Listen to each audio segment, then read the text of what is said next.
dhammaantiin waxaan ka qayb qaadan karnaa ka hortagga faafidda cudurka coronavirus marka aad raacdo tallaabooyinkan fudud waxaad naftaada iyo bulshadaba ka ilaalin kartaa qaadida iyo faafidda COVID-19 si joogto ah ugu dhaq gacmahaaga biyo iyo saamuun muddo 20 ilbiriqsi ah ha taaban afkaaga sankaaga iyo indhahaaga ka fogow goobaha dadku ku badan yihiin una jirso masaafo dhan 6 feet dadka aad u malaynayso inay jiran yihiin ka fiiri calaamadaha sida xumada qufaca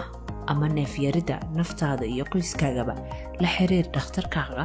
haddii aad dareento xanuun fadlan raac tilmaamaha wasaaradda caafimaadka iyo ururka caafimaadka adduunka marka aad raacdo tallaabooyinkan waxaad gacan ka geysan kartaa ilaalinta naftaada iyo dadka kaleba